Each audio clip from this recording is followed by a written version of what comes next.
Alors les agents aujourd'hui de la crèche sont en grève parce qu'elles demandent simplement à ce qu'un espace de dialogue social puisse s'ouvrir, un dialogue social dans le cadre d'une commission, ça s'appelle un comité technique, qui permette à chacun, élus politiques et élus du personnel, de se rencontrer autour de la table et de décider ensemble des projets qui puissent être mis en place dans la collectivité. La création de la communauté de communes qui a eu lieu le 1er janvier 2017 a induit une arrêté qui a été prise par Monsieur le Président directement le 1er juillet 2017, créant les comités techniques.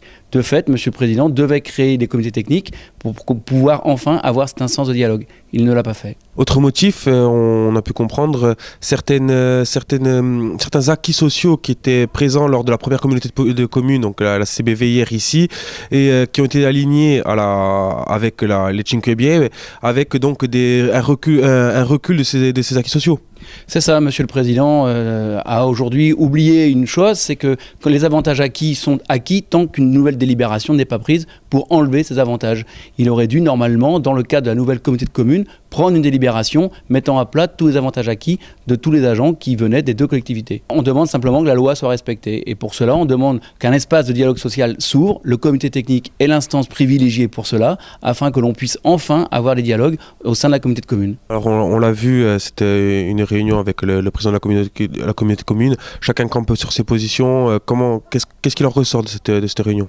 Il en ressort un amertume, les agents sont un petit peu déçus. On a bien vu un président comité de communes n'ayant pas du tout la même attitude quand les caméras sont présentes. Là, était un peu plus arrogant. On a affaire à un président qui aujourd'hui veut à tout prix camper sur sa position, qui est de ne pas mettre en place un dialogue social alors que la loi l'impose. Et on campera sur nos positions, d'autant plus qu'on a apporté pas mal de réponses aux revendications.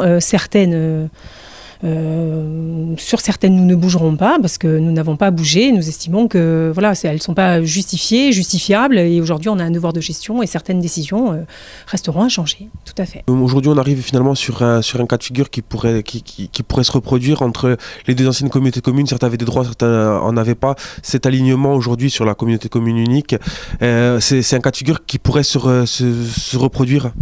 Alors je dirais que non, parce qu'aujourd'hui la majorité des agents de la communauté de communes, un peu plus de 100 agents, 125 agents, le seul service qui pose problème, c'est aujourd'hui le service de la randonnée. Là je rappelle que nous avons des micro-crèches sur les villages et les agents sont tout à fait dans la coopération, sachant très bien que nous avons des choses à mettre en équilibre sur tout le territoire. Et aujourd'hui, la seule structure qui nous pose un problème, c'est effectivement la randonnée, là, qui campe sur ses positions et qui ne veut pas essayer de comprendre les impératifs que peut rencontrer aujourd'hui une nouvelle communauté comme la nôtre. Le fait que la randonnée prenne ses positions nous oblige, nous, à nous focaliser sur des problèmes qui pour nous ne représentent pas un blocage majeur, mais par contre qui pourraient nous empêcher à terme de faire du développement, c'est-à-dire de créer d'autres structures au sein de la communauté des communes et du territoire.